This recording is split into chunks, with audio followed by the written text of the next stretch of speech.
Scalar potential, simply stated, describes the situation where the difference in the potential energies of an object in two different positions depends only on the positions, not upon the path taken by the object in traveling from one position to the other. It is a scalar field in 3 space, a directionless value that depends only on its location. A familiar example is potential energy due to gravity. A scalar potential is a fundamental concept in vector analysis and physics. The scalar potential is an example of a scalar field. Given a vector field F, the scalar potential P is defined such that, where P is the gradient of P in the second part of the equation is minus the gradient for a function of the Cartesian coordinates x, y, z. In some cases, mathematicians may use a positive sign in front of the gradient to define the potential. Because of this definition of P in terms of the gradient,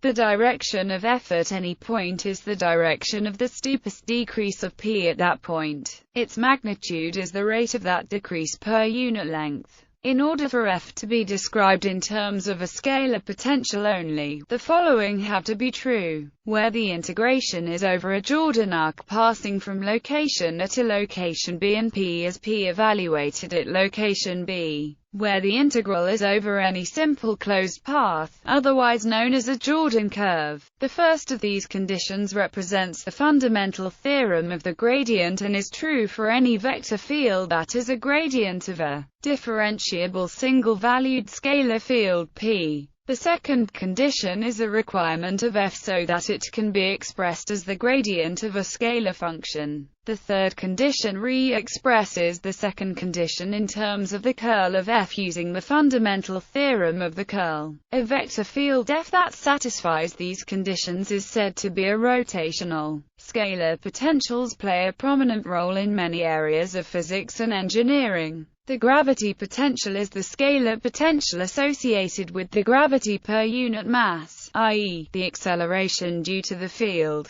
as a function of position. The gravity potential is the gravitational potential energy per unit mass. In electrostatics, the electric potential is the scalar potential associated with the electric field, i.e., with the electrostatic force per unit charge. The electric potential is in this case the electrostatic potential energy per unit charge. In fluid dynamics, rotational lamellar fields have a scalar potential only in the special case when it is a Laplacian field. Certain aspects of the nuclear force can be described by a Yukawa potential. The potential play a prominent role in the Lagrangian and Hamiltonian formulations of classical mechanics. Further, the scalar potential is the fundamental quantity in quantum mechanics. Not every vector field has a scalar potential. Those that do are called conservative, corresponding to the notion of conservative force in physics. Examples of non-conservative forces include frictional forces, magnetic forces, and in fluid mechanics a solenoidal field velocity field.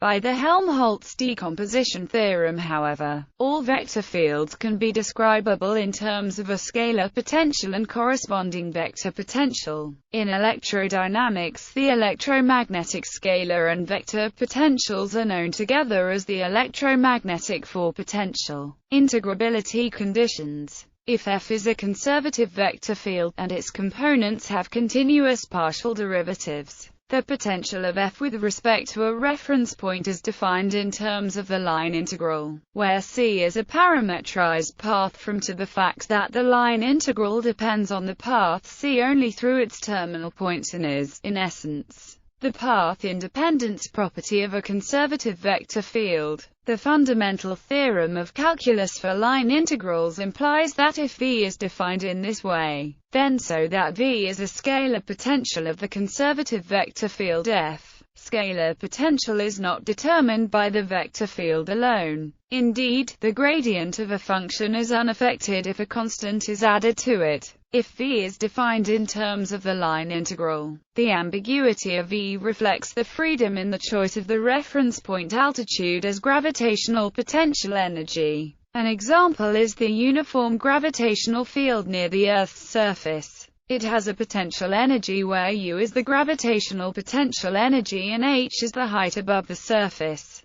This means that gravitational potential energy on a contour map is proportional to altitude. On a contour map, the two-dimensional negative gradient of the altitude is a two-dimensional vector field, whose vectors are always perpendicular to the contours and also perpendicular to the direction of gravity. But on the hilly region represented by the contour map, the three-dimensional negative gradient of U always points straight downwards in the direction of gravity, F. However, a ball rolling down a hill cannot move directly downwards due to the normal force of the hill's surface, which cancels out the component of gravity perpendicular to the hill's surface. The component of gravity that remains to move the ball is parallel to the surface, where theta is the angle of inclination, and the component of Fs perpendicular to gravity is this force parallel to the ground, is greatest when theta is 45 degrees.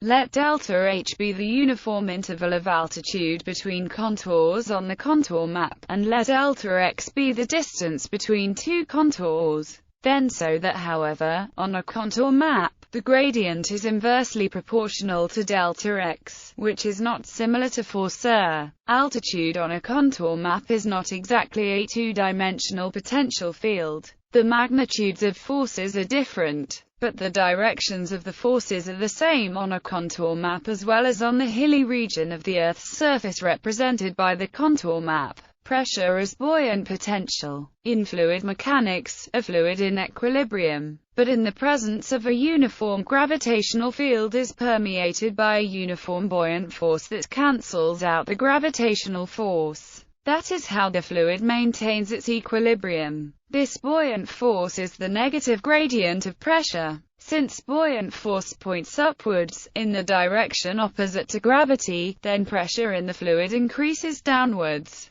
Pressure in a static body of water increases proportionally to the depth below the surface of the water. The surfaces of constant pressure are planes parallel to the surface, which can be characterized as the plane of zero pressure. If the liquid has a vertical vortex, then the vortex causes a depression in the pressure field. The surface of the liquid inside the vortex is pulled downwards, as are any surfaces of equal pressure, which still remain parallel to the liquid's surface. The effect is strongest inside the vortex and decreases rapidly with the distance from the vortex axis. The buoyant force due to a fluid on a solid object immersed and surrounded by that fluid can be obtained by integrating the negative pressure gradient along the surface of the object. A moving airplane wing makes the air pressure above it decrease relative to the air pressure below it. This creates enough buoyant force to counteract gravity. Calculating the scalar potential. Given a vector field E, its scalar potential phi can be calculated to be where d tau is an infinitesimal volume element with respect to r. Then, if E is a rotational, this formula is known to be correct if E is continuous and vanishes asymptotically to zero towards infinity, decaying faster than 1 r, and if the divergence of E likewise vanishes towards infinity, decaying faster than 1 r2. Proof. Consider the equation. Take the divergence of both sides to get the Green's function solution for the above Poisson's equation is. Another formula can be derived from the above formula as follows. Therefore, the scalar potential can also be computed using calculating the scalar potential for n dimensions. A general formula for the scalar potential in dimensions can be derived using an approach similar to the derivation of the Helmholtz decomposition theorem. Let denote the surface area of a solid n-dimensional unit sphere embedded in. Let denote a rotational, conservative vector field in. For any, it is the case that we will now prove that the vector field is a rotational. Let be arbitrary and assume that we need to prove that since is a rotational, the above expression equals If we hold constant all coordinates except in integrating over and using Green's theorem yields the following curve integral embedded in the plane. For the total integral to approach zero at infinity, it must be the case that the above curve integral is as the boundary approaches infinity. This is the case if is as approaches infinity. Therefore is a rotational. For an rotational vector field, it can be shown that therefore, in conclusion, is a valid scalar potential for